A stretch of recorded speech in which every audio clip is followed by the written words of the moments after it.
Welcome to the earnings call for Oneflow, first quarter 2023. My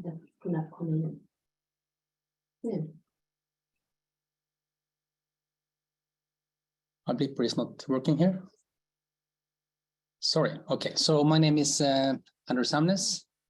I'm the CEO and founder of the company, and next to me I have Natalie Hjelve, which is our CFO. Welcome. And please use the Q&A function in Zoom. Then we'll get back to your questions in the end of this meeting. So first, a quick summary. The market is at the moment very turbulent, but we are executing according to plan. We saw early signs in the end of the third quarter, and then the recession really kicked in during the fourth quarter, and then we experienced somewhat longer sales cycles, less expansion sales, and higher churn. This continued during the first quarter in the same magnitude, not more, not less than the fourth quarter. So in a normal market, this would have been a little bit better because we are rigged for higher sales in our company. But considering the turbulent market that we are in and the uncertainty, we have executed very well in a way to reach our long-term objectives. So we had 52% year-over-year growth in the ARR, 52% growth. So this is actually very, very strong, and I'm super happy considering how tough it is at the moment. So this is a very good number. The ARR almost reached 100 end of Q1, and we also had a little bit luck with the currency because we lost around 600,000 due to currency fluctuations during the quarter. The net new ARR was 9 million for the quarter. So with the same currency exchange rates as in December, it would have been 9.6. ARR to sales ratio has always been very high with Oneflow, 131%. And the retention rates have been dropping for the last 6 to 9 months, but now it seems to have stabilized. So 113 for the gross, and sorry, for the gross, it's 91, and for the net retention, it's 113%. Reflecting also the market that we are in right now, of course. LTV CAC, how much the lifetime value for the customer divided on the cost is close to 8 kroner. So we make 8 kroner for 1 kroner we invest. Also have been declining, but that is according to plan and because of mainly because of the costs we had in our new markets, which I will get back to in a few slides. So and as you can see also on the slide here, we have included the ARR end of April. As maybe most of you know, we send a press release in the beginning of every month with our total ARR. And the reason for that is not because we are so eager to inform the market, to be honest. It's more because we want to be very open internally and talk more about numbers internally among our employees, since we work towards one common goal. And not to make our employees insiders, we have decided to never put them in that position, of course, and be very open with our total ARR.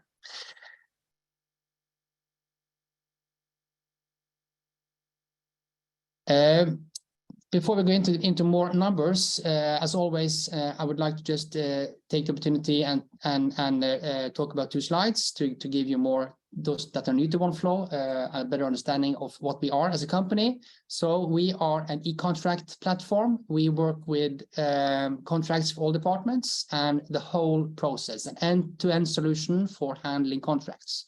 And we are the space of e-sign vendors is very crowded. We are not an e-sign vendor, we are an e-contract vendor. So we work with the whole process. We can create contract templates in Oneflow. You can collaborate in real time. You can make changes. You have an audit trail and so on, and it's very powerful editor. you can of course sign, and then you have post-sign feature to manage your contracts in Oneflow. So this is like all the steps in the process in one platform. Our sales channels, we have 3 main sales channels. We have, of course, direct sales, outbound activities, and also inbound activities. We call it high touch. So this is more the approach that we use for bigger accounts. And then we have partnerships in medium touch. We have different partner programs. And the last channel is self-serve. And that one comes in, I would say, 2 flavors. We have marketing driven, where marketing generate leads to our homepage. Some sign up for a freemium, and then some of them again convert to a pay plan. So, and the second flavor here is what is called product driven. That is when somebody using Oneflow invite the counterparty, and they then decide, this counterparty decide to later convert to a freemium, and then again to a pay plan. So expansion. This has been a topic we talked a lot about over the last 18 months. And as some of you know, we opened up 3 new offices last year. We entered UK in May, and we opened up offices in France and the Netherlands in September.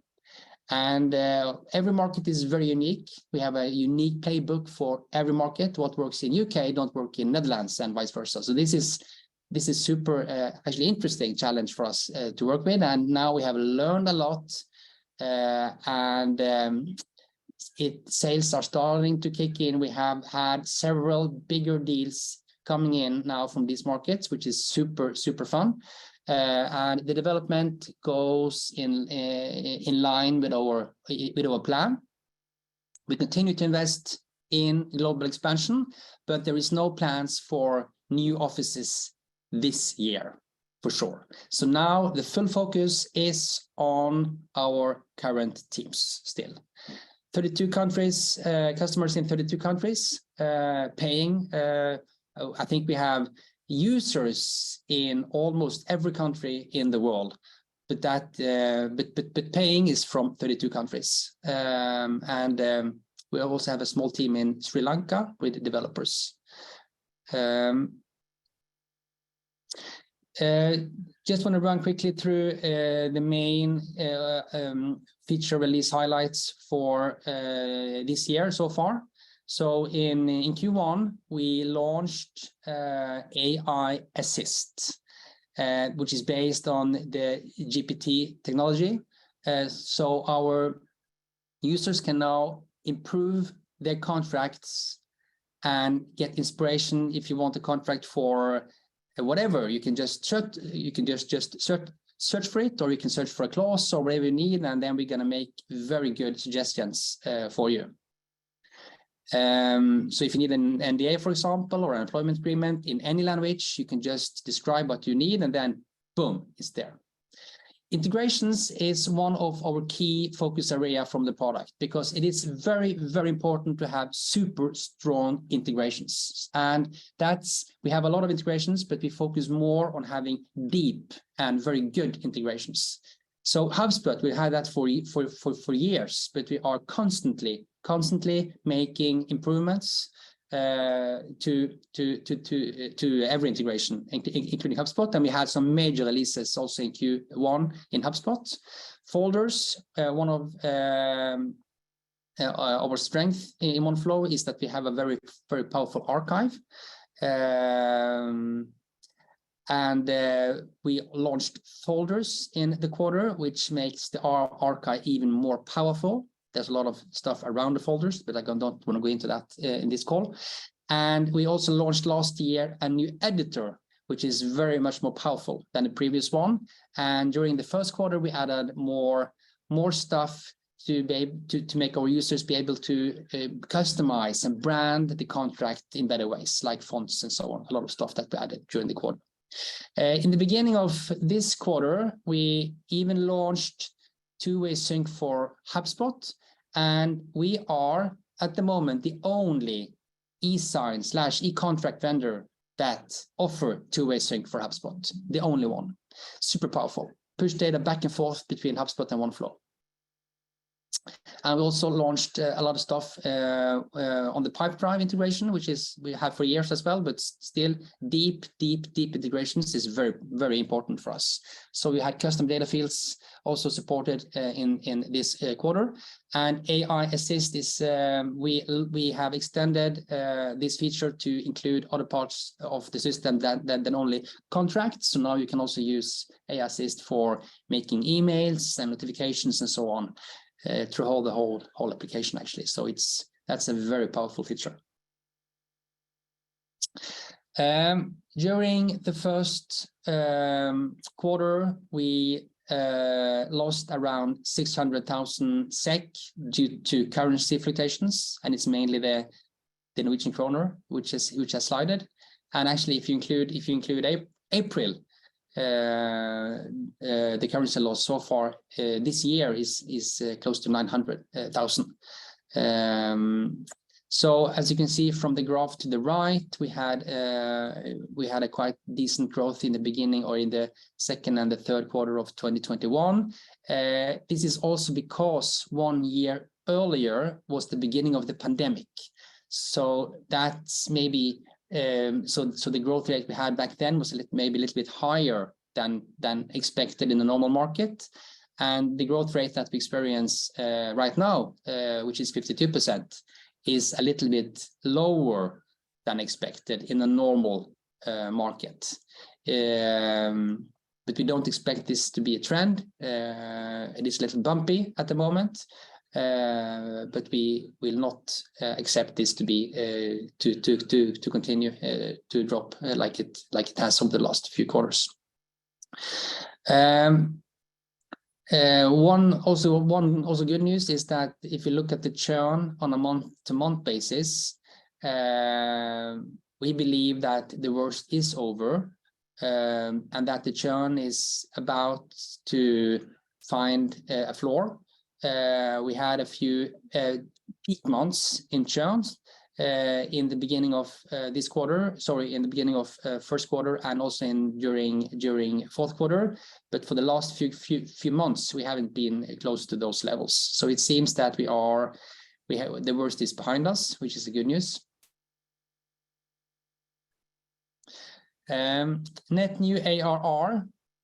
Slightly below our predictions because of sales cycles getting longer, churn is higher, and expansion also slower than it would have been in a normal market.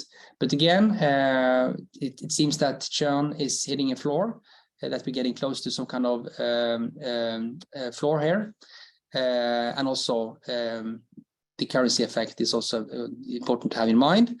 But considering the tough market conditions, I would say that the fourth quarter and the first quarter of this year are strong evidence of solid underlying fundamentals within our company. I'm actually very impressed myself. If you knew how tough it is right out at the moment out there, it is kind of brutal.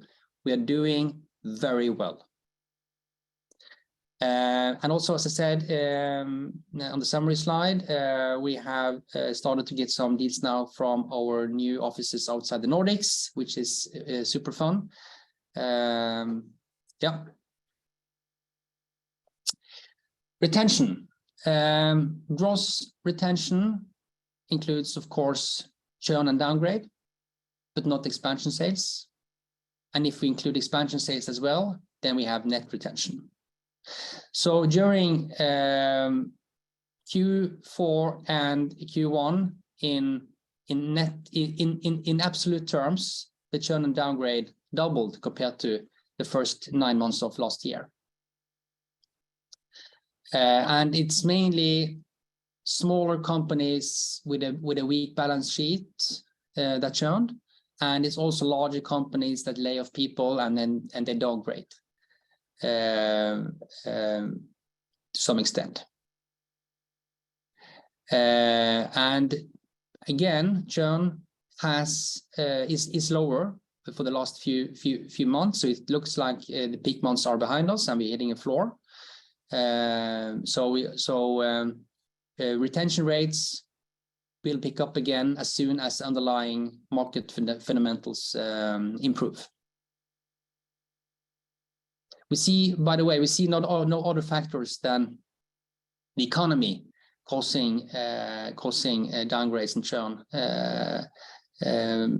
Not of course some competition as always, but not more competition than before. So it's this same level as it always has been, but it is related to the market that we see the churn levels that we see at the moment. The average ARR per paying user was 3,100, almost actually 3,200. So it's been increasing 3 months in a row now. Now, and we had close to 32,000 paying users at the end of the quarter, which is up 52% 1 year ago, We increased our price list quite a lot actually in the end of the third quarter. So if you look at the average price per user here, it doesn't seem like it's increasing. It is increasing a lot, but actually this is the average price or the average or the total ARR divided on the total customer count all time. So it will take some time before you see the effect of the price change to kick in these numbers. So during the fourth quarter last year, we started to present our new pricing to new customers. We adjusted, made a lot of adjustments and renegotiations. And this is an ongoing project, and it goes according to plan. And as I said also in the previous interim report presentation, we back then were very satisfied with the new price list. It seemed reasonable and balanced, and I'm going to say the same today. So there is no indication that we have that the prices are that we took them up too much, even though we did a quite big leap actually, but it seems balanced and reasonable. And we expect our ARR per user to continue increase going forward. Okay, net sales. So the net sales for the first quarter ended up at 21.7 million Swedish crowns, which is a great growth of 50% comparing to the same period last year. Of the 21.7 million in Q1, 96% was software-related recurring revenue. The remaining 4% consist of professional services. As mentioned, our aim is always long-term profitability instead of quick wins.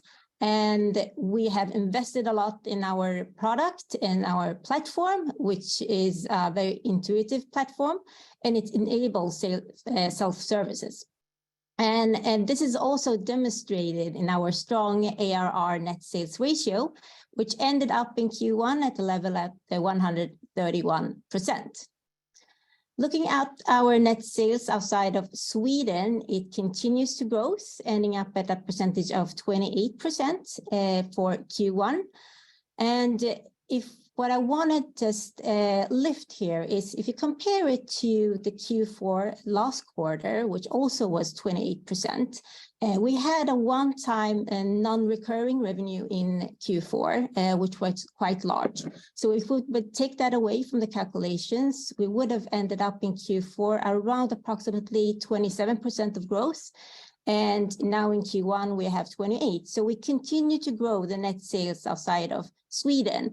And we are seeing that continuous growth in especially in our new markets as well. And our estimation is that will continue to grow, especially as we get more established in our new markets.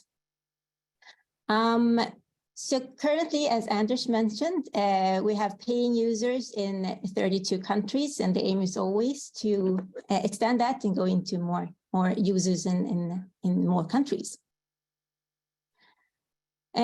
Still very high gross margin, ending up at 94% in Q1, a slightly decrease comparing to the same period last year.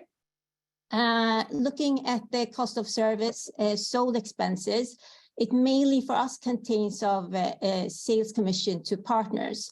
And that has increased as we establish, of course, more strategic collaborations, which is quite important for us. So looking at that, the main cost of services that the sales commission stands for is approximately 4%, and the remaining is hosting. And our expectation is that we will continue to have quite high gross margin going forward. Our EBITDA for the quarter ended up at minus 17.3 million, which is corresponding to an EBITDA margin of 80%. Our goal is to have and to take a position as a global thought leader when it comes to digital contract handling. And therefore, we also have a lot of focus and a lot of investments in our product development. As mentioned previously, during Q4, we opened 3 new offices outside of the Nordics, which of course entitles higher cost, especially initially. However, we are seeing increases in sales, and especially more increases will come as we become more established in those markets. Our increases in cost mainly consist of higher employee cost. We had 161 employees by the end of Q1, comparing to 101 for the same period last year. And this is, of course, an investment both in our new markets, but also, of course, the high investments that we do in our product development. EBITDA amounted to minus 23.5%, which is corresponding to 108% in EBITDA margin. So except for the increase in cost, we also increased the depreciation, and that goes hand in hand, of course, with our investments in capitalized development work. But as planned and as always, we always aim to turn around profitability. LTV CAC. LTV is the lifetime value divided by the customer acquisition cost for the last 12 months here. So we came in around 7.6, close to 8 kronor. And we had actually a small increase in the LTV in Q1 versus Q4, but the CAC went up more because of, again, the hiring and expansion into new markets. So this is actually according to plan, but now we have to turn this into another direction because we're gonna hire much less this year than we did last year, and no new markets this year. So and also one comment on this formula. So we have not included any expansion sales when we calculate the LTV. The LTV. So it's just flat, which is quite conservative, but I think it's good to be conservative. And the CAC is just all sales marketing costs divided on the number of new users. We have a very strong financial position with almost 190 million in the bank by the end of the quarter, and we will of course invest our money wisely. So our solid balance sheet means that we have the financial strength to go full force even during the storm that we see right now. So the current recession is of course painful for most companies, but to us it's also an opportunity.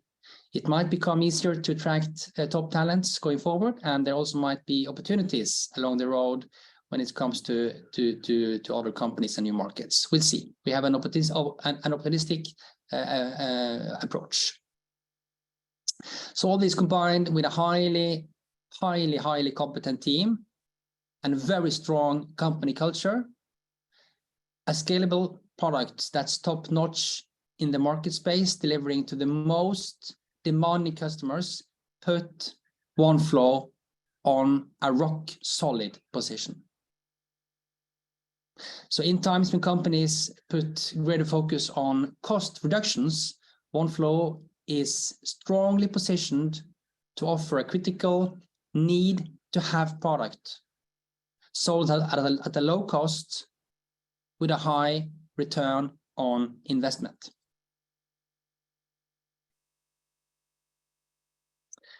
Then to the goals, considering the global financial situation that we all experience at the moment, we believe in a somewhat more cautious expansion approach until the economy has shown clear signs of recovery. So we decided to keep the same kind of targets, but just move it from 26 to 27. So now our goal is an ARR of 600 million by the end of 2027 and an EBIT margin of 20% in the same year. So while the future is hard to predict for all of us, we will never jeopardize our strong financial position. We'll always be humble and strive to make sound long-term business decisions. And then we will go into the Q&A session.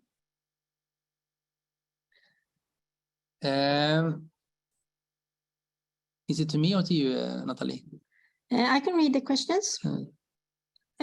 So one of the questions that we received is the new ARR target.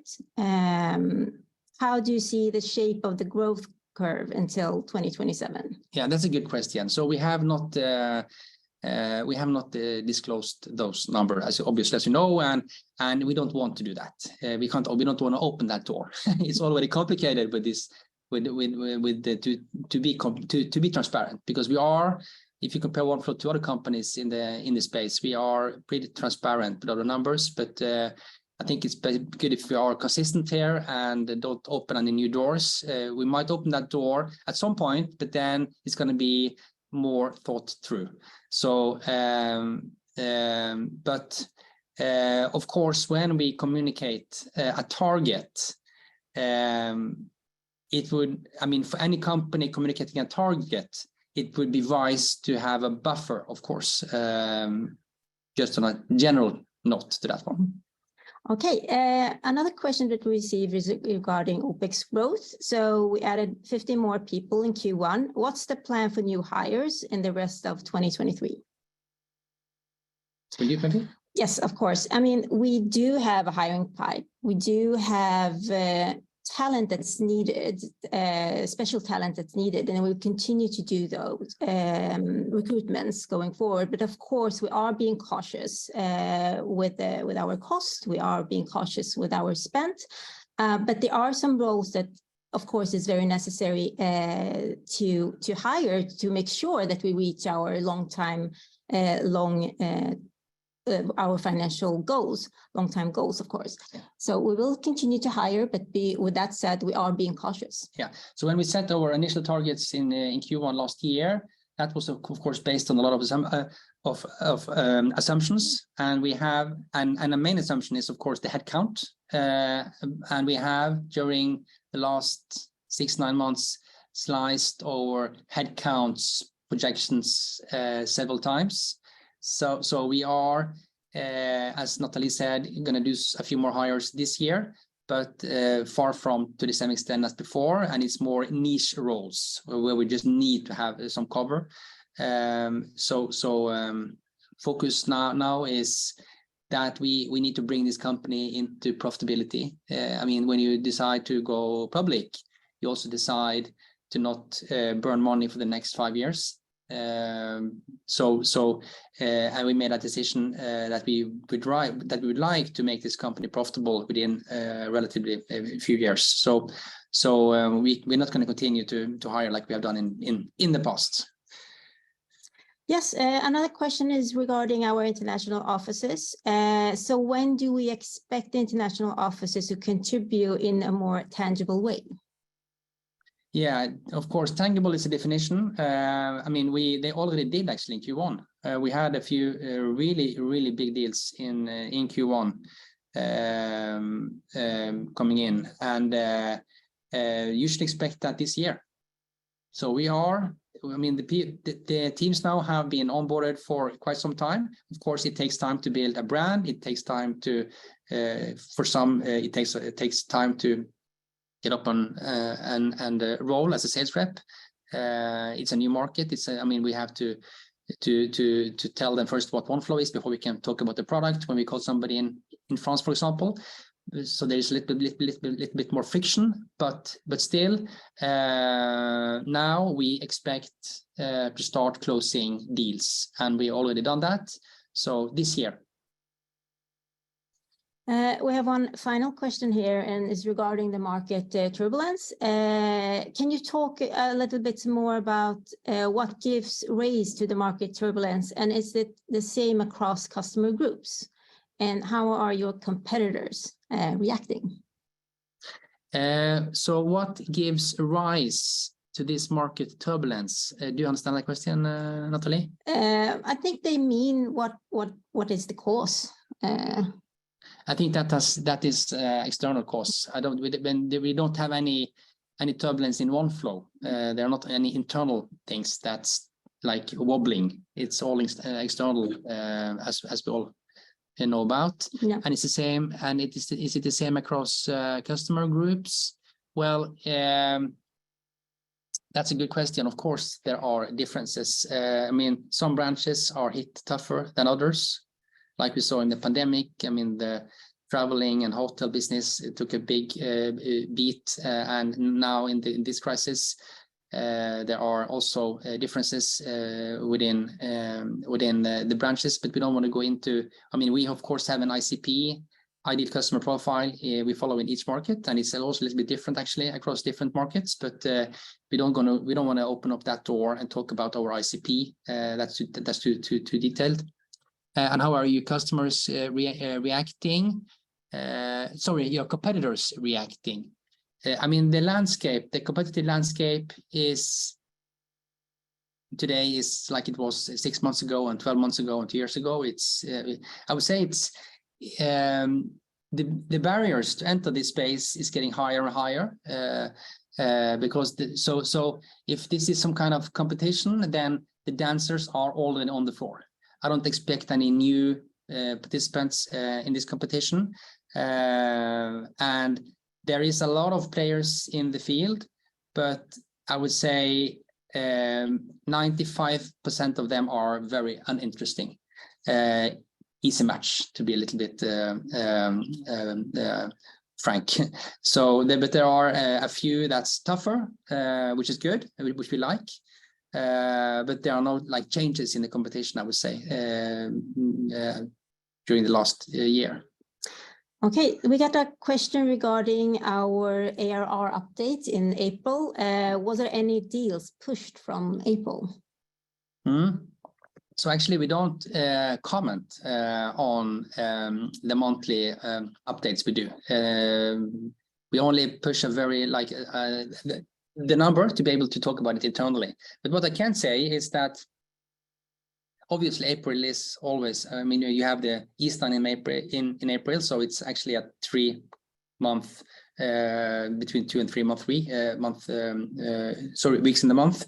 But what I can say is that to get a good month, you need to have a few bigger deals in the mix. So if you don't have any bigger deals in the mix, then it's not going to be a good month.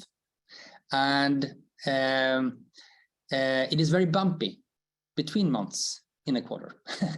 And also typically the first month in any quarter, I'm not talking about Q2 now, I'm talking about general. The first month is always, or very often, a weaker month, and it's getting better and better, and the last month in the quarter is typically the best month on a general note, so to say. But it is very hard for the market to make any conclusion of a trend based on one single month. You have to look on maybe the last 3 months, because it's going to be bumpy also going forward. So I would not make too much conclusions. But if it's a very good or a very slow month, you have to look at the last 3 months, I would say. I think we answered all the questions. Yeah, but you said that the market is brutal. What do you mean by this? Well, companies take a longer time to make a decision. So sales cycles have increased a lot. That's why I called it brutal. Everything is slower at the moment, much slower, not like it used to be. So with the size of our company, we are definitely scaled for a different growth, even though we are growing 52%. So it is actually not that bad, but still, we want more, much more. Okay, that was the last question. So thank you for attending and have a wonderful Friday. Thank you. Have a good weekend. Cheers. Bye.